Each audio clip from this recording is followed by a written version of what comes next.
তুলনামূলক ভাবে মাহফুজ আলমকে যেটা দেখেছি আমার কাছে মানে তাকে অত্যন্ত মেধাবী এবং মননশীল মনে হয়। এই কারণে যে আহ, আমরা তো ক্ষমতায় না গেলে আসলে দায়িত্ব না পাইলে আমরা বুঝতে পারি না। তো আমরা তিনটা মুখ দেখলাম, নাহিদ ইসলাম, আহ আসিফ মাহমুদ সজীব ভুইয়া এবং মাহফুজ আলম।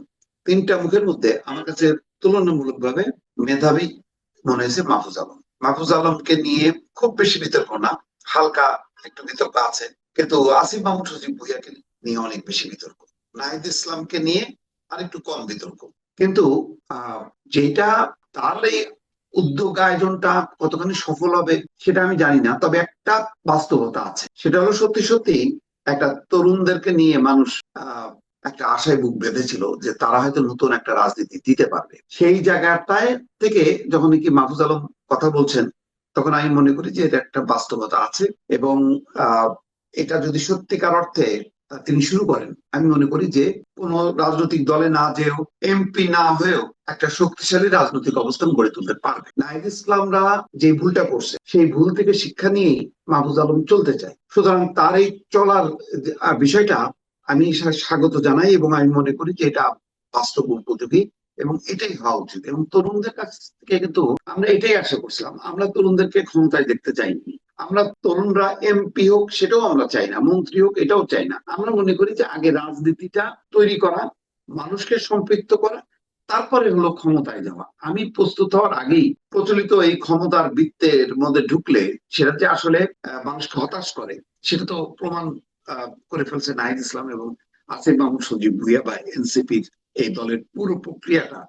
মানে এটা মনে করেন আধা রাজনৈতিক দল, আধা হচ্ছে কি বলে এটা রাজতন্ত্রের আহ যেটাকে বলা হয় কি বলেন এটা, ক্ষমতার ভিত্তিতে যখন কি একটা রাজনীতি হয় এটাকে মানুষ তো ভালোভাবে দেখে না। তো এই ধরনের কিংস পার্টি, এই শব্দটাই আসলে বলতে চাচ্ছিলাম, এই কিংস পার্টির একটা রূপ আমরা ভিন্ন ভাবে দেখলাম। এবং খুব হতাশার সাথে আমরা দেখলাম যে যাদের কাছে এত সম্ভাবনা ছিল সেই সম্ভাবনাটা নষ্ট করে দিয়ে তারা ক্ষমতার পিছনে দৌড়ালো। এমপি তো আসলে কিছু না, আসলে ক্ষমতা চায়, ক্ষমতা চাইলে তারা মনে করে যে পরিবর্তন করতে পারে। কিসের পরিবর্তন? ক্ষমতার বৃত্তের মধ্যে থেকে নিজেদেরকে সুরক্ষা দেয়া আর ক্ষমতার চর্চা করা, সেটাই তো। এবং এমন একটা বৃত্তে চলে গেল যেই বৃত্তের আর একটা রাজনৈতিক রূপ আছে, সেখানে তারা প্রধান রূপ না। আজকে দেখেন সিট বন্টনের মধ্য দিয়ে কি হলো, এনসিপির অবস্থান হচ্ছে তৃতীয়, প্রথম জামাতে ইসলাম, তারপরে অবস্থান হচ্ছে ইসলামী আন্দোলন, তারপরে হলো এনসিপি। মানে একে তো হলো জামাতের জোট, সেই জোটেও তাদের অবস্থান তৃতীয়। তো সেই বিবেচনায় যদি আবার সত্যি বিএনপির সঙ্গে জোট করতো তাহলে তাদের অবস্থান থাকতো কিন্তু আহ দ্বিতীয়, যদি 5টা আসনও পাইতো সেটা হয়তো তাদের অবস্থান দ্বিতীয়। তো যাই হোক, বোঝাই যাচ্ছিল যে এখন আহ, দিনে দিনে আস্তে আস্তে হয়তো পরিষ্কার হচ্ছে, উন্মোচিত হচ্ছে যে আহ, মানে যে গর্ত থেকে তারা বেরোয় আসছে সেই গর্তে হয়তো তারা ঢুকছে। তো মাহফুজ আলমের এই আয়োজনটা, উদ্যোগটা আমার কাছে ভালো লাগছে এবং সত্যি আমি অনুভব করি যে একটা তরুণ নেতৃত্ব দরকার। তরুণ নেতৃত্ব বলতে আবার ওই লেখাপড়া বাদ দিয়ে রাজনীতিতে আসো এটা না, তরুণ নেতৃত্ব। সেই তরুণ নেতৃত্ব মানে নতুন একটা নেতৃত্ব, সেই নেতৃত্বের বয়স হইতে হবে 16, 17, 18, 19, 20 বছর, তা না, সেটা 30 হইতে পারে, 40 হইতে পারে, 50 হইতে পারে। মানে নতুন রাজনীতির ধারা যেটা অনুপস্থিত, সেই ধারাটা মাহফুজ আলম ওয়েলকাম করছে। মাহফুজ আলম সাথে যদি কাস্টিং যারা, তারা যদি যুক্ত হয়, আমি মনে করি তরুণ সমাজ যেই ধাক্কাটা খেয়েছে, আমরাও যারা ধাক্কা খেয়েছি, আমাদের একটা নৈতিক সমর্থন পাবে যদি তাদের মধ্যে যদি সেই ত্যাগ, তিতিক্ষা এবং সঠিক বাস্তব ভিত্তিক পরিকল্পিত একটা রাজনীতি আমরা দেখতে পাই। যেমন আমরা দেখেন, আমরা গতকালকে আলোচনা করলাম আপনার সাথে, তারেক রহমানের কি আমরা পুরনো রাজনীতিটা পছন্দ করছি? করছি না। যেহেতু নতুন কথা বলছে, নতুন বাংলাদেশ বিনির্মাণের কথা বলছে, আমরা সেই কিন্তু সেটাকে পছন্দ করছি। আজকে যদি তার বক্তৃতার মধ্যে আমরা শুনতাম অর্ধেকটাই হচ্ছে হাসিনার বিরুদ্ধে বিষোদ্গার, বা জামাত ইসলামের বিরুদ্ধে বিষোদ্গার অথবা প্রতিপক্ষের বিরুদ্ধে বিষোদ্গার, বা ফ্যাসিবাদের আস্থান উড়ায় দাও, জ্বালায় দাও, গুড়ায় দাও, এই সমস্ত যদি মানে হুমকি ধামকি মূলক কথাবার্তা শুনতাম, আমরা কিন্তু হতাশ হতাম। আমরা অনুপ্রাণিত হচ্ছি এইরকম ধারা পুরনো পুরনো রাজনৈতিক দলও নতুন ধারায় রূপান্তর করতে পারে। তার সাথে যদি আবার নতুন রাজনৈতিক ধারাও যুক্ত হয়, তাহলে কি হবে? তাহলে গণতন্ত্র শক্তিশালী হবে এবং মানুষের স্কোপ থাকবে, মানে বাছাই করা যে এই রাজনীতিটা সঠিক নাকি এই রাজনীতিটা সঠিক। এখন তো আমি পুরো বিভ্রান্তের মধ্যে আছি, কে সঠিক কে বেঠিক আমি তো বুঝতে পারছি না। সুতরাং আমি মনে করি যে একটা বিশাল শক্তি আছে, মানুষ একটা পরিবর্তন চায়, একটা নতুন রাজনীতি শুরু করতে চায়। সেই রাজনীতি যদি মাহফুজ আলমরা আগাইতে পারে, আমি মনে করি যে এইটা সমর্থন পাবে। নিঃসন্দেহে এটা ভালো একটা উদ্যোগ। আচ্ছা, একটা কথা আপনি আমাকে বলেন, এই যে মাহফুজ আলম, আসিফ মাহমুদ সজীব ভুঁইয়া অথবা নাহিদ ইসলাম অথবা আমি যদি এনসিপির কথা ধরি, তাদের যেভাবে উত্থান, মানে ছাত্ররা একটা নির্দিষ্ট কজে, নির্দিষ্ট একটা কারণে আন্দোলন করেছিল, সে আন্দোলন থেকে তারা রাজনীতিতে আসলো। আমরা কিন্তু ঠিক এরই একটা রেপ্লিকা আমরা দেখতে পেয়েছি কয়েক বছর আগে, যে তখন একটা আন্দোলন ছিল, আন্দোলন থেকে উঠে আসলো এই নুরুল হক নূর, তারপরে আপনার রাশেদ খান, এরা তারা এসে গণ অধিকার পরিষদ নামে একটা রাজনৈতিক দল করল। সেই দলের পরিণতিও কিন্তু আমার কাছে এনসিপির মতোই মনে হচ্ছে, বরং এনসিপির চেয়ে তারা একটু ভালো। ওইখান থেকে অর্ধেককে পাঠাই দিয়েছে, জেনারেল সেক্রেটারিকে পাঠাই দিয়েছে বিএনপিতে। সে বিএনপিতে যোগ দিয়েছে ধানের শীষ পাওয়ার জন্য। দলীয় আদর্শ না কি আদর্শ বুঝতে পারলাম না, একটা দলের সাধারণ সম্পাদক ধানের শীষ পাওয়ার জন্য অন্য একটা দলে যোগ দেয় এবং সেটা আবার দলের সভাপতি অনুমোদন করে। সভাপতি বলতেছে এটা নাকি তাদের নির্বাচনী কৌশল। ঠিক আছে, কৌশল।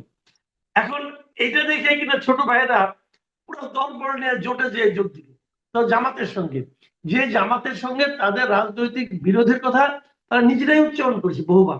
যদিও আমরা অনেকে আবার সন্দেহ করছি এটা জামাতেরই সন্তানের মতো। জামাতের জেনারেল সেক্রেটারিকে আমরা দেখেছি বলতে যে জন্ম নিয়ে বাপের সঙ্গে লাগতে এসো না।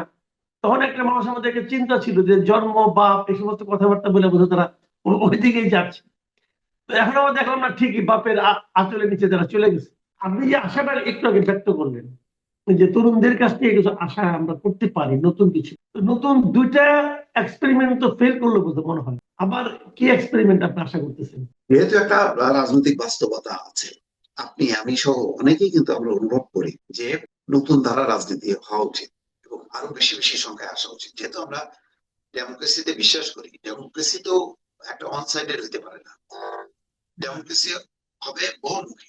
আমার অপশন থাকতে হবে যে এটা ভালো না, এটা এটা না এটা। আমার অপশন গুলো যদি না থাকে এবং সবগুলো অপশন যদি থাকে ওই ঘুরে ফিরে এমপি হওয়া, ক্ষমতা ভোগ করা, তাহলে তো আর এটা রাজনীতি হলো না। রাজনীতিটা তো মানে ক্ষমতাটা কেন, ক্ষমতাটা হলো সেবার জন্য।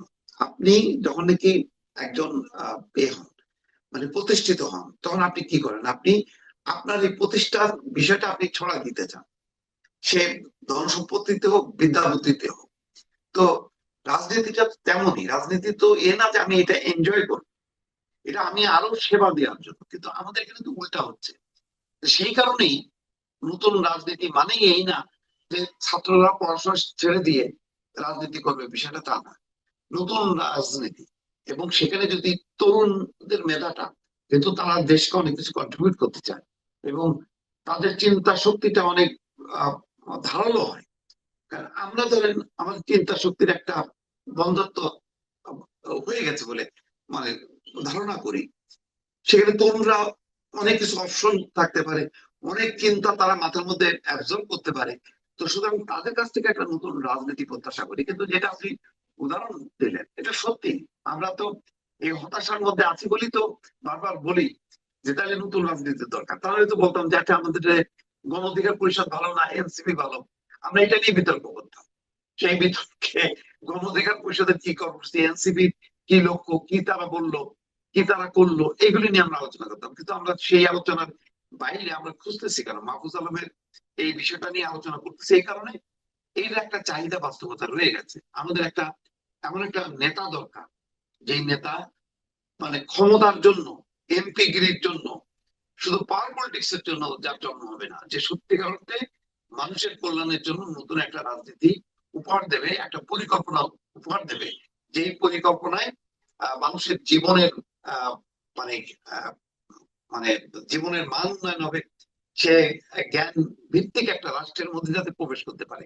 তো সেই জায়গাটা যেহেতু অভাব আছে বলেই মাহফুজ আলমের এই আহ্বানটাকে আমি খুব যৌক্তিক মনে করছি। আপনি আশাবাদী মানুষ, আপনার আশাবাদ পূর্ণতা লাভ করুক এটা চাই, কিন্তু আমি নিজে কিন্তু আশাবাদী একেবারেই না। একেবারেই না এই কারণে যে উনি তো পরীক্ষিত, কারণ উনি বেশ কয়েক মাস একটা মন্ত্রণালয়ের দায়িত্বে ছিলেন।